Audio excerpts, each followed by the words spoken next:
So good evening and welcome back to the revision session of basic computer skills. ये basic computer skills का हमारा पूरा syllabus खत्म हो चुका है और ये हम रिवीजन में सारी यूनिट्स को दोबारा से कवर कर रहे हैं। यूनिट फर्स्ट का सेशन कंप्लीट हो चुका था लास्ट टाइम और यहाँ से हम यूनिट टू स्टार्ट कर रहे हैं। और यूनिट टू जो है आपकी unit two is related to introduction to operating system and Windows 10। Unit two में ऑपरेटिंग सिस्टम का इंट्रोडक्शन है और विंडोज 10 जो मोस्ट पॉपुलर ऑपरेटिंग सिस्टम्स की कैटेगरी में आता है, उस ऑपरेटिंग सिस्टम के विंडो 10 के कुछ फीचर्स यहाँ पे जो इम्पोर्टेंट फीचर्स हैं वो हमें पढ़ने होंगे।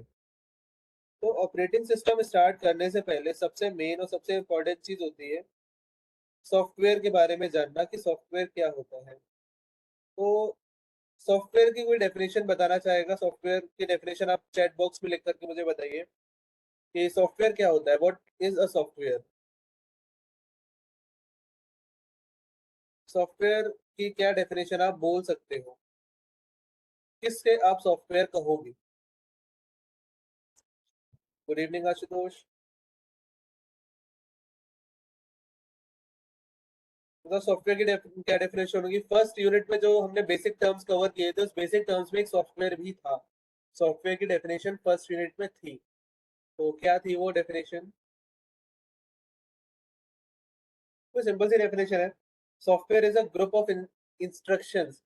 कई सारे इंस्ट्रक्शंस के ग्रुप को, एक कलेक्शन को सॉफ्टवेयर कहा जाता है, जैसे हम अपने किसी काम को, किसी टास्क को परफॉर्म करने के लिए यूज करते हैं। तो software is a group of instructions which is used to perform a specific task or general purpose task. Software दो तरह के होते हैं, एक होता है सिस्टम सॉफ्टवेयर, दूसरा होता है एप्लीकेशन सॉफ्टवेयर। इन दोनों में बहुत छोटा सा डिफरेंस है। डिफरेंस ये है, वो सारे सॉफ्टवेयर जिनको हम अपने काम के लिए यूज करते हैं वो सॉफ्टवेयर होते हैं एप्लीकेशन सॉफ्टवेयर, और वो सारे सॉफ्टवेयर जिनको कंप्यूटर सिस्टम की मेंटेनेंस के लिए और परफॉर्मेंस को बेहतर बनाने के लिए यूज किया जाता है, जिन्हें हम इनडायरेक्टली या डायरेक्टली यूज करते हैं, वो होते हैं सिस्टम सॉफ्टवेयर। ठीक है, आगे बढ़ते हैं हम। तो एप्लीकेशन सॉफ्टवेयर और सिस्टम सॉफ्टवेयर के बीच में एक छोटा सा यहाँ पर डिफरेंस है। डिफरेंस क्या है? सबसे पहले हम देख लेते हैं पर्पस, कि ये जो सॉफ्टवेयर अलग अलग तरह के हैं ये किस के लिए यूज किए जाते हैं, इनका आखिर काम क्या है। तो एप्लीकेशन सॉफ्टवेयर जो है, they are use to perform specific task for end users. End users कौन है? हम लोग कुछ अगर टास्क परफॉर्म करना चाहते हैं, हमें कंप्यूटर सिस्टम से कोई काम करना है, तो उसके लिए हम एप्लीकेशन सॉफ्टवेयर का यूज करते हैं। सिस्टम सॉफ्टवेयर क्या है? System software manages and facilitates computer hardware operations. जो हमारे कंप्यूटर सिस्टम का हार्डवेयर है, उस कंप्यूटर सिस्टम के पूरे हार्डवेयर को मेंटेन और मॉनिटर करने का काम होता है सिस्टम सॉफ्टवेयर का। अब बात करते हैं आगे हम यूजर इंटरेक्शन की। यूजर इंटरेक्शन का क्या है? एप्लीकेशन सॉफ्टवेयर में किस तरह का यूजर इंटरफेस होता है?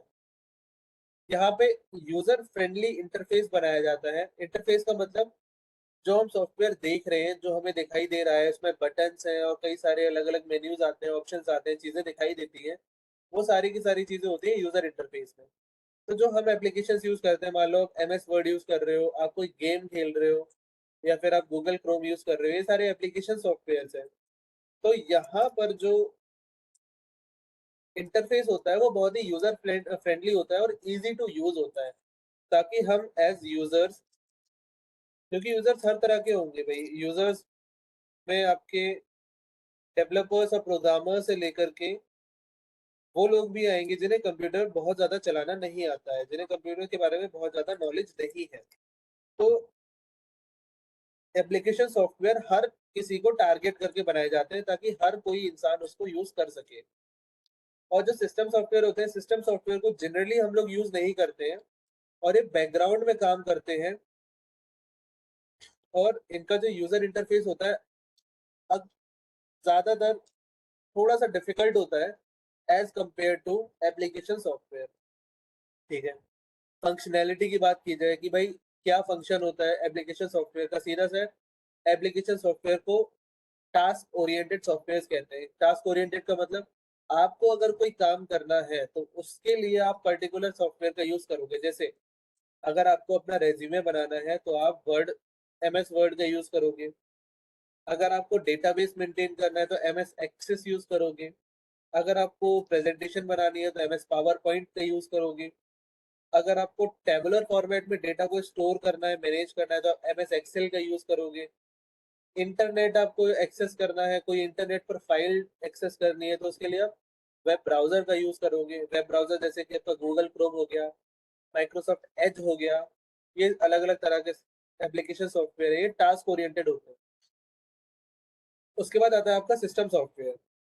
सिस्टम सॉफ्टवेयर का क्या काम होता है, इसकी फंक्शनैलिटी होती है सारे के सारे जो हार्डवेयर रिसोर्सेज आपको दिखाई दे रहे हैं, सभी हार्डवेयर को कंट्रोल करने का और इंपॉर्टेंट सर्विसेज प्रोवाइड करने का काम होता है सिस्टम सॉफ्टवेयर का। ये तो हो गया दोनों के बीच में छोटा सा डिफरेंस और एक छोटा सा इंट्रोडक्शन आप इसको बोल सकते हैं। Introduction to application software and system software. तो एप्लीकेशन सॉफ्टवेयर तो अभी हमें यहाँ पर डिस्कस नहीं करना है। एप्लीकेशन सॉफ्टवेयर में आपका एमएस वर्ड, एमएस ऑफिस और एमएस वर्ड, एमएस एक्सेल और एमएस पावर पॉइंट, ये सारे के सारे जो एप्लीकेशन सॉफ्टवेयर है, और अगले चैप्टर में जो आपका वेब ब्राउजर है, ये सारे एप्लीकेशन सॉफ्टवेयर हैं, इनको हम बहुत डिटेल में डिस्कस करेंगे। यहाँ इस यूनिट में हमको सिर्फ डिस्कस करना है एक पर्टिकुलर सिस्टम सॉफ्टवेयर के बारे में। सिस्टम सॉफ्टवेयर का एक सबसे इंपॉर्टेंट सॉफ्टवेयर होता है जिसे हम बोलते हैं operating system. Operating system is the most important software, और इसके बिना कंप्यूटर सिस्टम आपका चलना पॉसिबल नहीं है। डेफिनेशन देखो, an operating system is a software system that serves as an intermediary between computer hardware and user applications. Simple C भाषा में अगर हम इसको समझना चाहें ऑपरेटिंग सिस्टम क्या होता है, तो बहुत बेसिक सा एक हम एक एग्जांपल ले सकते हैं। फॉर एग्जांपल, आप अगर किसी दूसरे कंट्री में जा रहे हैं घूमने, जहाँ पे इंग्लिश और हिंदी के अलावा कोई थर्ड लैंग्वेज यूज हो रही है, या फिर मान लो आप साउथ में, इंडिया में, साउथ इंडिया में घूमने जा रहे हो, वहां पे यूज हो रही है नॉर्मली तमिल, तेलुगु, या फिर आप महाराष्ट्र में जा रहे हो तो मराठी लैंग्वेज यूज कर रही है। तो आप अगर किसी से वहां पे इंटरेक्ट करते हो, किसी एक ऐसे पर्सन के साथ आप इंटरेक्ट कर रहे हो जो सिर्फ तमिल या तेलुगु या मराठी में ही बात करता है, उसे इंग्लिश या हिंदी नहीं आती है, और एज अ नॉर्थ इंडियन अगर आप वहां जाते हैं और आपको सिर्फ इंग्लिश या हिंदी लैंग्वेज ही आती है, तो आप दोनों के बीच में कम्युनिकेशन होना पॉसिबल नहीं है। क्योंकि कम्युनिकेशन वहां पे एक बैरियर क्रिएट हो जाएगा, जो लैंग्वेज बैरियर होगा। आप हिंदी या इंग्लिश में ही बात कर सकते हैं और सामने वाला पर्सन तमिल, तेलुगु या मराठी में ही बात कर सकता है, कोई एक कॉमन लैंग्वेज है ही नहीं आपके बीच में। तो वहां पे प्रॉब्लम क्रिएट होती है। ऐसे में क्या होगा, इस प्रॉब्लम का सॉल्यूशन सिंपली आप किसी एक ट्रांसलेटर को हायर करोगे, जो आपसे हिंदी में जो भी आप बोलना चाह रहे हो वो सुनेगा, और उसको तेलुगु या तमिल में कन्वर्ट करके सामने वाले पर्सन को बताएगा। तब जाके उसको आपकी बात समझ में आएगी, फिर वो अपना रिस्पॉन्स अपनी लैंग्वेज में ट्रांसलेटर को बताएगा, वो ट्रांसलेटर उस रिस्पॉन्स को हिंदी में कन्वर्ट करके आपको बताएगा। तो वहां पे जो थर्ड पर्सन है, वही थर्ड पर्सन का रोल प्ले करता है हमारा ऑपरेटिंग सिस्टम। हमारा जो कंप्यूटर सिस्टम है वो एक डिजिटल सिस्टम है। तो ये जो डिजिटल सिस्टम होता है डिस्क्रीट वैल्यूज पे काम करता है, यानी कि 0 और 1 पे काम करता है। और हम एज ए ह्यूमन, हम बोलते हैं जो हमारी लैंग्वेज है वो नेचुरल लैंग्वेज है। कोई सी भी लैंग्वेज हो सकती है, हिंदी, इंग्लिश, उर्दू, तमिल, मराठी, और ये फ्रेंच, स्पेनिश, कुछ भी हो सकती है। सारी नेचुरल लैंग्वेजेस है जो हम बोलते हैं डेली लाइफ में। कंप्यूटर सिस्टम को भाषा नहीं समझ में आती, कंप्यूटर सिस्टम को समझ आती है वोल्टेज हाई है या वोल्टेज लो है, बस उसे यही दो चीजें समझ में आती है। तो यहाँ पे हम इस तरीके से बात नहीं कर सकते, हम 0 और 1 में बात नहीं कर सकते, भैया हमारे लिए पॉसिबल ही नहीं है। हम लोग इलेक्ट्रिकल सर्किट नहीं है जो ऑन या ऑफ करके बात करेंगे किसी चीज से। तो वहां पे हमारे हमारे जो है ना, एक इंटरमीडियरी चाहिए होगा। ये जो वर्ड यहाँ पे यूज हुआ है, ये जो यहाँ पे वर्ड यूज हुआ है इंटरमीडियरी, ये बहुत इंपॉर्टेंट है। तो इंटरमीडियरी की तरह काम करता है ऑपरेटिंग सिस्टम, जो हमारे और कंप्यूटर के हार्डवेयर के बीच में एक कम्युनिकेशन प्रोवाइड कराता है। अब कम्युनिकेशन तो प्रोवाइड कराता है, ठीक है, उसके अलावा और क्या-क्या काम करता है?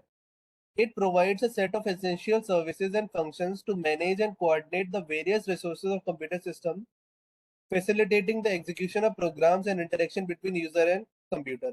बहुत अजीब सी, बेकार सी, मुश्किल सी डेफिनेशन लिखी हुई है। कोई बहुत ज़्यादा इसका डिफिकल्ट मीनिंग नहीं है। सिंपल सा इसका मतलब ये है कि कंप्यूटर सिस्टम में जितने भी हार्डवेयर आपको दिखाई दे रहे हैं, जो भी हार्डवेयर दिखाई दे रहा है, चाहे वो आपका कीबोर्ड हो, मॉनिटर हो, प्रिंटर हो, आपके मदरबोर्ड पे लगे जितने भी कंपोनेंट्स हो, सभी को कंट्रोल और ऑपरेट करने का काम हमारे ऑपरेटिंग सिस्टम का होता है। चाहे सीपीयू हो, चाहे आपके कंप्यूटर सिस्टम की रैम हो या फिर हार्ड डिस्क हो, हर एक चीज़ को ऑपरेटिंग सिस्टम के द्वारा ही कंट्रोल किया जाता है।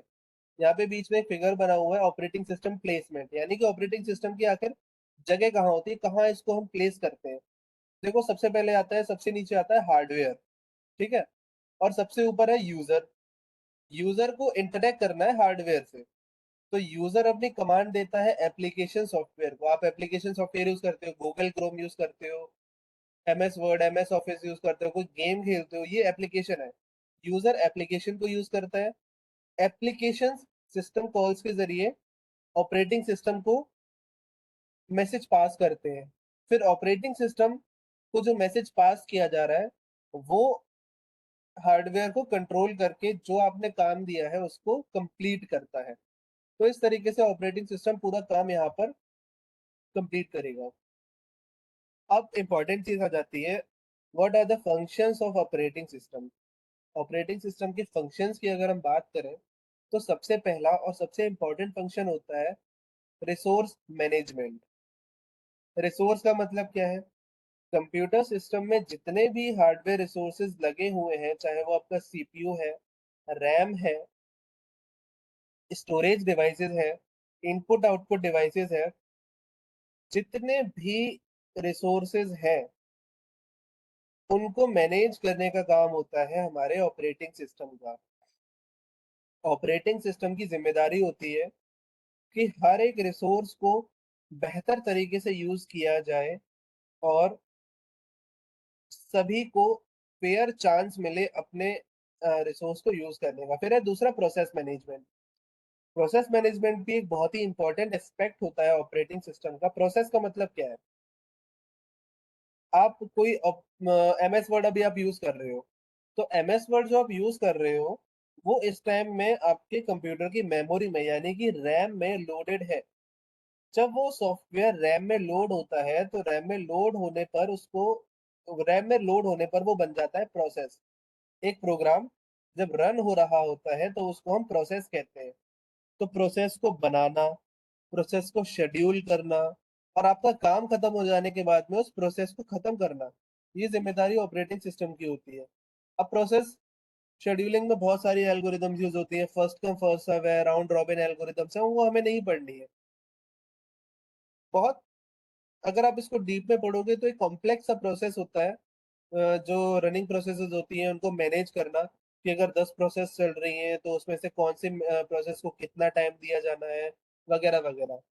तो उस कॉम्प्लेक्सिटी में हमें नहीं जाना है, हमें सिर्फ यहाँ पे ये देखना है कि ऑपरेटिंग सिस्टम की जिम्मेदारी है जो भी प्रोसेस हो रही हैं, चल रही हैं, उनको अच्छी तरीके से मैनेज करना। ये एक छोटा सा प्रोसेस स्टेट ट्रांजिशन डायग्राम है, ये दिखाने के लिए कि प्रोसेस किस तरीके से काम करती है। देखो, सबसे पहला होता है स्टेट, जो है वो है स्टार्ट। सबसे पहली स्टेट है वो है स्टार्ट, यानी कि आपकी प्रोसेस नहीं बनी। मान लो आपने गेम ओपन किया, आपने GTA 5 ओपन किया, तो उस GTA 5 गेम की जो सॉफ्टवेयर आपके हार्ड डिस्क में पड़ा था, वो हार्ड डिस्क या एसएसडी से सॉफ्टवेयर उठ करके आया रैम में। वो प्रोग्राम था, रैम में लोड होने पर बना वो प्रोसेस। ठीक है? स्टार्ट किया आपने उसको, वो रेडी हुआ, और जैसे ही उसको सीपीयू में भेजा गया, सीपीयू पे जैसे ही उसको शेड्यूल किया गया, वो आ गया रनिंग स्टेट में। अब ऐसा होता है कि जैसे आपकी प्रोसेस अभी चल रही है, ठीक है, प्रोसेस चलते टाइम पे मान लो कोई और इम्पोर्टेंट प्रोसेस आ गई, तो आपकी जो करेंटली रनिंग प्रोसेस है उसको बंद कर दिया जाता है, उसे सीपीयू से हटा दिया जाता है और वो चली जाती है ब्लॉक स्टेट में। ब्लॉक से फिर वो वापस रेडी में आती है, फिर रनिंग होती है और फाइनली जब आपका काम पूरा खत्म हो जाता है तो उसको टर्मिनेट कर दिया जाता है। तो इम्पोर्टेंट प्रोसेस का जो एग्जांपल है वो इस तरीके से समझ सकते हो, जैसे आप अगर कभी रोड पे चल रहे हो, आप नॉर्मल व्हीकल में जा रहे हो, एज ए नॉर्मल सिटीजन आप जा रहे हो और एक एम्बुलेंस आती है अचानक से, तो एम्बुलेंस की प्रायोरिटी आपसे ज्यादा है। एम्बुलेंस में अगर पेशेंट है और वो इमरजेंसी में जा रही है तो आप अपनी कार को साइड करेंगे, एम्बुलेंस को जगह देंगे निकलने की। भले ही कितना भी ट्रैफिक होगा, उस एम्बुलेंस को पहले निकलने के लिए रास्ता दिया जाएगा। भले ही सिग्नल रेड हो, कोई फर्क नहीं पड़ता, एम्बुलेंस को वहां से निकलने दिया जाएगा, क्योंकि वो एक हाई प्रायोरिटी व्हीकल है। वैसे ही अगर आपके कंप्यूटर सिस्टम में कोई प्रोसेस अभी चल रहा है और कोई हाई प्रायोरिटी का काम आ जाता है, कोई हाई प्रायोरिटी प्रोसेस आ जाती है, तो करंटली रनिंग प्रोसेस को सीपीयू से हटा देते हैं और हाई प्रायोरिटी वाले टास्क को सीपीयू पर रन किया जाता है। फिर उसके बाद है file system management. File system का क्या मैनेजमेंट होता है? फाइल सिस्टम मैनेजमेंट का मतलब हो गया कि जब आपके पास जो स्टोरेज डिवाइस है, चाहे वो एसएसडी हो, चाहे वो हार्ड डिस्क हो, चाहे वो पेन ड्राइव हो, किसी भी तरह का आपके पास अगर स्टोरेज डिवाइस है, तो उस डिवाइस में स्टोरेज कैसे करा जाएगा, फाइल सिस्टम कैसे मैनेज किया जाएगा, वो सारी जिम्मेदारी भी ऑपरेटिंग सिस्टम की होती है। फिर है मेमोरी मैनेजमेंट। मेमोरी मैनेजमेंट में जो आपके कंप्यूटर सिस्टम की रैम होती है, उस रैम में किस तरीके से डेटा जाएगा, वो भी काम ऑपरेटिंग सिस्टम का ही होता है। फिर डिवाइस ड्राइवर्स। डिवाइस ड्राइवर के बारे में बहुत सिंपल सी चीज है। डिवाइस ड्राइवर क्या होते हैं? डिवाइस ड्राइवर वो सॉफ्टवेयर होते हैं जिनकी जरूरत पड़ती है इनपुट आउटपुट डिवाइसेस को सही तरीके से आपके कंप्यूटर सिस्टम के मदरबोर्ड के साथ कनेक्ट कराने के लिए। ठीक है, सिंपल सा है, क्या है, आप जितने भी इनपुट आउटपुट डिवाइस लगा रहे हो उनको कन्वर्ट और आपको कनेक्ट करना है अपने मदरबोर्ड से, क्योंकि मदरबोर्ड पे ही हमारा मेन सर्किट है जहाँ पे सारे सिग्नल जा रहे हैं। तो वहाँ मदरबोर्ड और आपके इनपुट आउटपुट डिवाइस के बीच में सही कम्युनिकेशन हो, उस सही कम्युनिकेशन को प्रोवाइड कराने के लिए, इंश्योर कराने के लिए डिवाइस ड्राइवर्स का यूज किया जाता है। डिवाइस ड्राइवर्स भी ऑपरेटिंग सिस्टम का ही एक पार्ट होते हैं। ठीक है, फिर उसके बाद में हम बात करते हैं टाइप्स ऑफ ऑपरेटिंग सिस्टम की। कई अलग अलग तरह के ऑपरेटिंग सिस्टम्स होते हैं। सबसे पहली चीज हम देखते हैं टाइप्स ऑफ ऑपरेटिंग सिस्टम में, single user single tasking operating system. शुरुआती दौर में जो सबसे पहले आए थे, एमएस डॉस की तरह। यहाँ पे एक टाइम में सिर्फ एक ही यूजर काम कर सकता है, उसके अलावा और कोई काम कर ही नहीं सकता है। और एक यूजर एक ही काम कर पाएगा, उसके अलावा दूसरा काम कर ही नहीं पाएगा। फिर है single user multitasking. Single user multitasking ये कैसे होते हैं? जो हम डेली लाइफ में अपने कंप्यूटर सिस्टम आज यूज कर रहे हैं, मैक ओएस हो गया, आपका विंडोज हो गया, लिनक्स हो गया, ये सारे के सारे क्या है, सिंगल यूजर है लेकिन मल्टीटास्किंग है। आप एक टाइम पे अपना रेज्यूमे बना रहे हो, एक टाइम पे आप अपनी कॉलेज की प्रोजेक्ट फाइल बना रहे हो, उसके साथ में आप गाने भी सुन रहे हो, साथ में गूगल क्रोम से कॉपी पेस्ट भी करते जा रहे हो। तो ये क्या है, एक बार में आप कई सारे काम कर रहे हो, तो ये मल्टीटास्किंग कर रहे हो यहाँ पे आप, इसलिए इनको single user multitasking operating system कहा जाता है। सिंगल यूजर क्यों? एक टाइम पे आप अपना कंप्यूटर एक ही आदमी चला सकता है, दूसरा नहीं चला सकता, तो वो सिंगल यूजर हो गया। फिर होते हैं multi user operating system. Multi user operating system क्या होते हैं? मल्टी यूजर ऑपरेटिंग सिस्टम्स में एक टाइम पे कई सारे यूजर रिसोर्सेस को शेयर करके डेटा को, वो कंप्यूटर को यूज कर पाते हैं, तो वो मल्टी यूजर होते हैं। फिर मल्टीटास्किंग, वही सेम चीज आ गई। मल्टीटास्किंग ऑपरेटिंग सिस्टम में एक टाइम पे कई सारे टास्क को परफॉर्म किया जा सकता है। फिर होते हैं real time operating system, RTOS। Real time operating system क्या होते हैं? ये वो ऑपरेटिंग सिस्टम्स होते हैं जिनमें आप किसी भी तरह की गलती की या फिर लेट रिजल्ट आने की गुंजाइश नहीं रख सकते हैं। फॉर एग्जाम्पल, अगर आप यूज कर रहे हो एक मिसाइल ऑपरेटिंग सिस्टम, आप एक मिसाइल का सिस्टम है, उस मिसाइल के सिस्टम को आप अगर कंट्रोल कर रहे हो, तो वहां पे हमको एक ऐसा सॉफ्टवेयर चाहिए होगा जिसकी एक्यूरेसी, जिसका रिस्पॉन्स बहुत ही हाई हो। वहां पे थोड़ी सी भी गलती बहुत बड़े आपको कैटेस्ट्रॉफिक रिजल्ट देगी। फ्लाइट कंट्रोल सिस्टम हुआ, ट्रेन कंट्रोल सिस्टम हुआ, ये जितने सिस्टम्स होते हैं ना, यहाँ पे हाई एक्यूरेसी बहुत ज्यादा चाहिए होती है। ऐसे ऑपरेटिंग सिस्टम, ऐसी जगहों पे रियल टाइम ऑपरेटिंग सिस्टम का यूज किया जाता है। एग्जांपल्स इसके: RT Linux, free RTOS, VxWorks, QNX. इनकी मोस्ट इंपॉर्टेंट चीज क्या होती है, यहाँ पे बहुत ही एक्यूरेट सिस्टम क्लॉक का यूज किया जाता है, और फॉल्ट टॉलरेंट के मैकेनिज्म्स होते हैं। ये पहला सेशन जो हमने इसमें कवर किया था, इसका पार्ट 2 अब स्टार्ट करते हैं। यहाँ पे आपके फिर और कुछ बचे ऑपरेटिंग सिस्टम के types. Network operating system. Network operating system वो ऑपरेटिंग सिस्टम्स होते हैं जिन्हें नेटवर्किंग एनवायरनमेंट में यूज किया जाता है। ये किस तरह की सर्विस प्रोवाइड करते हैं, मेन क्या है यहाँ पे आपको ये पता करना है कि ये ध्यान रखना है कि ये किस तरह की सर्विस प्रोवाइड करते हैं। तो जो नेटवर्क ऑपरेटिंग सिस्टम्स होते हैं, ये ऐसे सर्वर्स में यूज किए जाते हैं जो डोमेन नेम सर्विस वाली प्रोवाइड करते हैं, डीएचसीपी सर्विस सर्विस प्रोवाइड करते हैं। तो ऐसी जगहों पर नेटवर्क ऑपरेटिंग सिस्टम यूज किया जाता है। फिर ये तो बहुत नॉर्मल है, नॉर्मल हम डेली लाइफ में जो यूज करते हैं, मोबाइल ऑपरेटिंग सिस्टम। हमारे मोबाइल फोन्स में जो ऑपरेटिंग सिस्टम यूज होता है, वो होता है नेटवर्क ऑपरेटिंग सिस्टम। इसमें आपका आईओएस, एंड्रॉइड, विंडोज, ठीक है, और आपका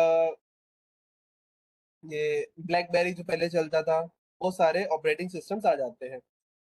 फिर आपका embedded operating system. Embedded operating system का बहुत सिंपल सा मतलब है कि आज के टाइम में जो आईओटी डिवाइसेस यूज हो रहे हैं, आईओटी डिवाइसेस का मतलब जैसे आपकी स्मार्ट वॉशिंग मशीन है, स्मार्ट वॉच है, तो ये क्या है, हार्डवेयर है। इस हार्डवेयर के अंदर उस हार्डवेयर को कंट्रोल करने के लिए एम्बेड किया गया है एक छोटी सी चिप। उस चिप को कंट्रोल करने के लिए यूज की जा रहे हैं ऑपरेटिंग सिस्टम। तो वो ऑपरेटिंग सिस्टम्स होते हैं एम्बेडेड ऑपरेटिंग सिस्टम। इसमें आपके एग्जांपल आ जाएगा आपकी स्मार्ट टीवी, स्मार्ट वॉच, जितने भी स्मार्ट डिवाइसेस हैं, वो सारे के सारे smart devices embedded operating systems को यूज करते हैं। इनका जो यूजर इंटरफेस होता है ना, ये ज्यादा ग्राफिकल नहीं होता है। ये बहुत ही सिंपल सा इनका बटन वाला या कमांड लाइन वाला इंटरफेस होता है, ताकि सिस्टम की एफिशिएंसी ज्यादा बने। यहाँ पे सिस्टम की एफिशिएंसी से ज्यादा मतलब है हमें इससे फर्क नहीं पड़ रहा कि यूजर को भाई, क्योंकि देखो ये जो डिवाइसेस है, यहाँ पे हमारे पास रिसोर्सेज बहुत कम होते हैं। तो उन कम रिसोर्सेज को ध्यान रखते हुए ऑपरेटिंग सिस्टम डिजाइन किया जाता है। फिर उसके बाद है batch operating system. Batch operating system क्या है? बैच ऑपरेटिंग सिस्टम ऐसे एनवायरनमेंट में यूज किया जाता है जहां पे बहुत सारे अमाउंट का डेटा एक्सेस करना हो ऑटोमेटिकली, बिना यूजर की इंटरेक्शन के। सारा काम यहाँ पे ऑटोमेटिक होता है। फॉर एग्जाम्पल, जैसे बैंक्स हैं, या फिर इसका और एग्जाम्पल लिया जा सकता है, ऑटोमेटेड मैसेजेस भेजे जाते हैं कई लोगों को। तो यहाँ पे क्या है भाई, शेड्यूल बन चुका है कि हर महीने इतने लोगों को इतने टाइप का इस तरह का मैसेज भेजना है, या इस तरह की सर्विस प्रोवाइड करनी है। तो वहां पे क्या, बैच में प्रोसेसिंग चल रही है, कोई यहाँ पे ह्यूमन इंटरेक्शन की जरूरत ही नहीं है। आपने 10 काम बता दिए, हर महीने वो 10 काम होने हैं, तो वो और सीक्वेंस में होते चले जाते हैं। फिर उसके बाद आता है time sharing operating system. Time sharing operating system क्या होते हैं? इन्हें मल्टीपल यूजर्स और मल्टीपल टास्किंग को परफॉर्म करने के लिए डिजाइन किया जाता है। यहाँ पे अगर मान लीजिए 10 यूजर्स हैं, और हमें 10 के 10 यूजर्स को सर्विस प्रोवाइड करनी है, तो हम कुछ ऐसी टेक्निक, पैतरा ऐसा वे अपनाएंगे जिसमें हर एक यूजर को बराबर टाइम मिले। मान लो पहले यूजर को 5 मिनट दे दिए, दूसरे यूजर को 5 मिनट दे दिए, तीसरे यूजर को 5 मिनट दे दिए, इसके टाइम शेयर कर दिया हर एक यूजर के लिए, ताकि सभी को वो कंप्यूटर सिस्टम यूज करने के लिए और कंकरेंटली यूज करने के लिए बिल्कुल फेयर चांस मिले। यहाँ पे हर एक प्रोसेस के लिए, हर एक पर्सन के लिए टाइम स्लाइस दे दी जाती है, वो टाइम बाउंड हो जाता है कि इससे ज्यादा अगर आपका काम नहीं भी हुआ है तो आप उस कंप्यूटर को यूज नहीं कर सकते, वो छोड़ना ही पड़ेगा क्योंकि another person is waiting in the Q. Last है फिर आपका मल्टी प्रोसेसर ऑपरेटिंग सिस्टम। ये मल्टी प्रोसेसर ऑपरेटिंग सिस्टम जो है ये साइंटिफिक कंप्यूटिंग्स में और कई ऐसे तरह के कंप्यूटर्स में यूज किए जाते हैं जहाँ पे वर्कलोड बहुत ज्यादा होता है और डिमांड बहुत ज्यादा सिस्टम की होती है। तो यहाँ पे सिर्फ एक सीपीयू नहीं, कई सारे सीपीयूज यूज किए जाते हैं प्रोसेसिंग के लिए। तो यहाँ पे जो है पैरेलली डेटा को प्रोसेस किया जाता है, इंस्ट्रक्शंस और डेटा को पैरेलल प्रोसेस किया जाता है। तो पैरेलल प्रोसेसिंग में multi processor operating systems use किए जाते हैं। So this was about operating system. Operating system के बारे में ये चीजें थी। किसी को अगर कोई डाउट हो तो वो पूछ सकते हैं, नहीं तो फिर हम विंडोज 10 के बारे में अपना डिस्कशन चालू करते हैं। विंडोज 10 क्या है और क्या क्या उसमें मेन फीचर्स हैं। ठीक है, तो विंडोज 10 जो है, विंडोज 10 को रिलीज किया गया था 29 जुलाई 2015 में। जो विंडोज 8.1 के बाद आया, और इसमें विंडोज 8 और विंडोज 7 के कई सारे फीचर्स को कंबाइन किया गया है। विंडो 10 बहुत फेमस हुआ, बहुत यूज किया जा रहा है। जो विंडोज एक्सपी था पहले, फिर विंडोज 7 को बहुत यूज किया गया, फिर विंडोज 10 बहुत यूज किया गया। आज विंडोज 11 आ चुका है, लेकिन फिर भी कई लोग जो है विंडोज 10 को ही प्रेफर करते हैं यूज करना, क्योंकि उसका यूजर इंटरफेस काफी अच्छा है। अब फीचर्स के बारे में अगर हम बात करें विंडोज 10 के, तो विंडोज 10 में क्या है। सबसे पहला इंपॉर्टेंट फीचर होता है स्टार्ट मेन्यू। जो ये लेफ्ट में देख रहे हो आप, विंडोज वाला आइकन बना हुआ है जो स्टार्ट मेन्यू है, कुछ इस तरीके का स्टार्ट मेन्यू दिखाई देता है विंडोज 10 का। स्टार्ट मेन्यू को रिडिजाइन किया गया है किस तरीके से, विंडोज 7 और विंडो 8 के सारे के सारे बेस्ट एलिमेंट्स को इकट्ठा किया गया और विंडोज 10 का स्टार्ट मेन्यू बना दिया गया। इसमें जो सबसे इंपॉर्टेंट चीज क्या है वो है लाइव टाइल्स। कोई भी अगर ऐप है, उसके कोई अभी फिलहाल में अपडेट आया है, उससे रिलेटेड कोई न्यूज है, तो वो इन लाइव टाइल्स में दिखाई जाती है स्टार्ट मेन्यू में। फिर उसके बाद है कोर्टोना और माइक्रोसॉफ्ट एज। पहले माइक्रोसॉफ्ट एक्सप्लोरर यूज किया जाता था, अब माइक्रोसॉफ्ट एक्सप्लोरर को रिटायर कर दिया गया और उसकी जगह पे आ गया माइक्रोसॉफ्ट एज। माइक्रोसॉफ्ट एज क्या है, आज के टाइम पे आर्टिफिशियल इंटेलिजेंस के साथ में इंटीग्रेट किया गया वेब ब्राउजर है। वेब ब्राउजर में एआई को भी इंटीग्रेट किया जा चुका है। और यहाँ एक वॉइस प्रोसेसिंग सॉफ्टवेयर यूज किया जाता है जिसे कोर्टाना कहते हैं। ये माइक्रोसॉफ्ट का खुद का एक डिजिटल असिस्टेंट है, जिसमें आप बोल करके कुछ कमांड दे सकते हो और उसके साथ में इंटरेक्ट कर सकते हो ताकि आपको रिजल्ट मिल सके। उसके बाद अगला फीचर है टास्क व्यू। टास्क व्यू क्या होता है, मान लो अभी आपने पांच सॉफ्टवेयर ओपन कर रखे हैं। आपने MS वर्ड ओपन कर रखा है, गूगल क्रोम ओपन कर रखा है, और कोई दो तीन ऐप और चला रहे हो। उन सभी के बीच में आपको अगर स्विच करना है, स्विच करने के लिए सबसे पहली चीज देखो, इसकी शॉर्टकट की होती है विंडोज प्लस टैब। देखो मैंने जैसे विंडोज प्लस टैब दबाया, आपको मेरी स्क्रीन पर दिखाई दे रहा होगा मैंने जितने भी ऐप ओपन कर रखे हैं, जितने भी एप्लीकेशंस मेरे इसमें ओपन है, वो सारे के सारे एप्लीकेशंस मुझे दिखाई दे रहे हैं। इसमें पावर पॉइंट ओपन है, एक पावर पॉइंट की स्लाइड चल रही है और एक पावर पॉइंट पूरा अलग है। बेसिक कंप्यूटर स्किल्स के नोट्स वाला एक फोल्डर ओपन है, वेबएक्स ओपन है, गूगल क्रोम के दो अलग अलग टैब्स ओपन है। तो जितने भी मेरी करेंटली रनिंग प्रोसेसेस हैं, जितने भी मेरे अभी टास्क चल रहे हैं, वो सब मुझे दिखाई दे रहे हैं। इनके बीच में मैं किसी में भी स्विच करना चाहूँ, आसानी से स्विच कर सकता हूँ। उसके बाद नीचे देखो, मैंने रिसेंटली जो लास्ट टाइम में जो एप्स ओपन किए होंगे, जो फाइल्स ओपन की हैं, वो सारी की सारी यहाँ पे फाइल दिखाई दे रही है। जितने मेरे प्रीवियस टास्क है, वो सारे प्रीवियस टास्क मुझे दिखाई दे रहे हैं। तो इस तरीके से आप अपनी हिस्ट्री चेक कर सकते हैं कि आपने लास्ट पीरियड में कौन कौन से एप्लीकेशंस यूज किए हैं। इसकी शॉर्टकट की है विंडोज प्लस टैब। ठीक है, फिर उसके बाद होता है स्नैप असिस्ट। स्नैप असिस्ट क्या होता है? ये सिंपल सा क्या, स्नैपशॉट लेने के लिए यूज किया जाता है। स्नैपशॉट का मतलब जैसे आप मोबाइल फोन में 3 उंगली नीचे करके या वॉल्यूम की और होम बटन दबा करके आप वो ले स्क्रीनशॉट लेते हैं, तो ये भी स्क्रीनशॉट होता है। जैसे मेरे में तो कंट्रोल शिफ्ट और सी अगर मैं प्रेस करूं, तो अभी आपको दिखाई दे रहा होगा सिलेक्ट स्क्रीनशॉट एरिया का एक ऑप्शन आ रहा है। तो अगर मैं इतना एरिया सिलेक्ट कर लूं, तो इतना मेरा स्क्रीनशॉट हो जाएगा। और फिर मैं कहीं पर भी जाके इसको कंट्रोल वी करूंगा, वो मेरा स्क्रीनशॉट पेस्ट हो जाएगा। तो ये जो स्नैप असिस्ट है, ये विंडोज 10 का फीचर है। फिर विंडोज इंक है। विंडोज इंक में क्या, अगर आपने डिजिटल पेन लगा रखा है, तो डिजिटल पेन का इनपुट से आप सीधे स्क्रीन पर नोट्स ले सकते हो। तो इस तरीके से डिजिटल पेन भी यूज किया जाता है विंडोज इंक के जरिए। फिर Windows hello feature. Windows hello क्या एक सिक्योरिटी फीचर है।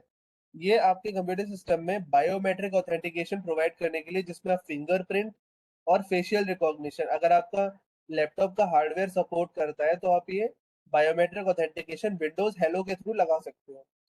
और उसके अलावा फिर और कई सारे सिक्योरिटी फीचर्स हैं, जैसे विंडोज डिफेंडर है, जो माइक्रोसॉफ्ट का बिल्ट इन एंटीवायरस होता है। बिट लॉकर इंक्रिप्शन है। विंडोज अपडेट जो रेगुलर आते रहते हैं, ये सारे सिक्योरिटी फीचर्स हैं विंडोज 10 के। जिसमें आपको मेन ध्यान रखना है विंडोज डिफेंडर। पूछा जाता है कि विंडोज 10 का बाय डिफॉल्ट एंटीवायरस कौन सा है, तो वो है विंडोज डिफेंडर। फिर है गेमिंग फीचर। गेमिंग फीचर में आपका एक्सबॉक्स के कई सारे फीचर्स आते हैं। अगर आप एक्सबॉक्स कनेक्ट करते हैं और गेम स्ट्रीम करना चाहते हैं, लाइव जाना चाहते हैं, तो एक्सबॉक्स में आपको वो सारी फीचर्स दिए जाते हैं।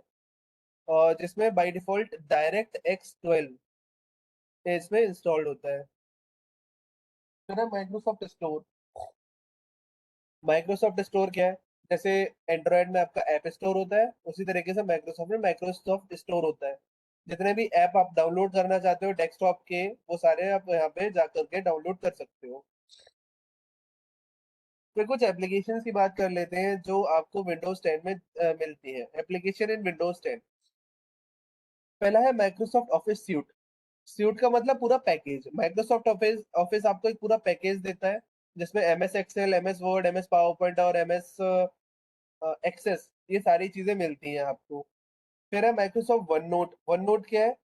डिजिटली आप अगर कोई नोट्स बनाना चाहते हो, नोट्स कैप्चर करना चाहते हो, उसके लिए माइक्रोसॉफ्ट वन नोट का यूज किया जाता है। फिर है आपका इंटरनेट ब्राउजिंग एंड कम्युनिकेशन। तो जो माइक्रोसॉफ्ट एज है, माइक्रोसॉफ्ट एज आपका बाय डिफॉल्ट वेब ब्राउजर होता है माइक्रोसॉफ्ट में। और दूसरा है ईमेल क्लाइंट, जैसे गूगल मेल सर्वर होता है, उसी तरीके से आउटलुक मेल सर्वर होता है, जो माइक्रोसॉफ्ट का अपना खुद का है। तो माइक्रोसॉफ्ट आउटलुक जो है हमारा, शायद 14th चैप्टर है। 14th चैप्टर में माइक्रोसॉफ्ट आउटलुक कैसा होता है, कैसे उसको यूज करते हैं, हम डिस्कस करेंगे। फिर डेवलपमेंट और प्रोग्रामिंग के जो माइक्रोसॉफ्ट विंडोज 10 के सपोर्टेड टूल्स हैं, एक है विजुअल स्टूडियो। तो विजुअल स्टूडियो यूज किया जाता है आपका, ये इंटीग्रेटेड डेवलपमेंट एनवायरनमेंट होता है। विजुअल स्टूडियो कोड होता है और वीएस कोड होता है। वीएस कोड है आपका एक, और विजुअल स्टूडियो है, ये आपके एप्लीकेशन और सॉफ्टवेयर डेवलपमेंट के काम आता है। Sublime text, atom, visual studio code, ये सारे जो है ये बहुत डेवलपर्स के द्वारा यूज किए जाते हैं वेब डेवलपमेंट के लिए। ठीक है, फिर उसके बाद एक इंपॉर्टेंट चीज है फाइल एक्सप्लोरर। विंडोज 10 का एक पार्ट होता है फाइल एक्सप्लोरर, जो फाइल मैनेजमेंट सिस्टम है, जिसमें आपको सारी की सारी फाइल्स जो आपके हार्ड डिस्क में या फिर आपके एसएसडी में स्टोर है, वो सारी अरेंज होके दिखाई जाती है। तो क्या यूज होता है, क्या फीचर्स होते हैं? सबसे पहले navigate files and folders. File explorer का यूज करके आपके कंप्यूटर में जितने भी फाइल्स एंड फोल्डर्स हैं, उनको आप आराम से एक्सेस कर सकते हो। उनको कॉपी, मूव, रीनेम कर सकते हो। बहुत ही easy drag and drop feature दिया जाता है। और फाइल प्रीव्यू होता है। फाइल प्रीव्यू क्या होता है? कोई फाइल बिना ओपन किए आप देख सको कि उस फाइल का कंटेंट क्या है, उस फाइल में क्या है, प्रीव्यू आपको दिख जाता है। सर्च फंक्शनैलिटी दी गई है। सर्च फंक्शनैलिटी में क्या है, आप सर्च बॉक्स दिया गया है, कोई फाइल आपको ढूंढनी है, उसका फाइल का नाम आपको पता है, वो फाइल नाम डाल दो और वो ऑटोमेटिकली सर्च होके आ जाएगी। लाइब्रेरीज आपको दी जाती हैं जिसमें आप डॉक्यूमेंट्स, पिक्चर्स, म्यूजिक, डाउनलोड्स सारे के सारे ऑर्गेनाइज कर सकते हो वहां जाके। फेवरेट्स एंड क्विक एक्सेस, यहाँ पे क्या है, आप डेली अगर कोई सॉफ्टवेयर यूज करते हो वो चला जाता है आपका क्विक एक्सेस में। तो क्या है, फिर आपको अंदर जाके उसे ढूंढना नहीं पड़ेगा, क्विक एक्सेस में आपको सामने ही दिखाई दे जाता है, तुरंत उसको ओपन कर लो। फाइल की प्रॉपर्टीज आप देख सकते हो, मॉडिफाई कर सकते हो, फाइल का क्या साइज है, कब बनी है, सारी चीजें उससे रिलेटेड दिखाई देती हैं। टास्क बार, जंप लिस्ट, ये वही क्विक एक्सेस की तरह हो गया। रिसेंट फाइल्स में आपको जो फाइल दिखाई दे रही है सीधे उस पर जाकर के एक्सेस कर सकते हो। Integration with cloud storage, cloud storage में क्या होता है, माइक्रोसॉफ्ट वन क्लाउड आपको दिया जाता है, तो उसमें आप जाकर के सीधा क्लाउड में अपना डेटा स्टोर कर सकते हो। फिर आपका डेटा डिलीट होने का, खोने का कोई डर नहीं है। लैपटॉप खराब हो जाए कोई दिक्कत नहीं, वन ड्राइव वाली आप अपनी आईडी दोबारा से लॉगिन करो माइक्रोसॉफ्ट वन ड्राइव की, उसमें सारा डेटा आपको मिल जाएगा। गूगल ड्राइव की तरह होता है, जैसे गूगल का गूगल ड्राइव है वैसे ही माइक्रोसॉफ्ट का वन ड्राइव है।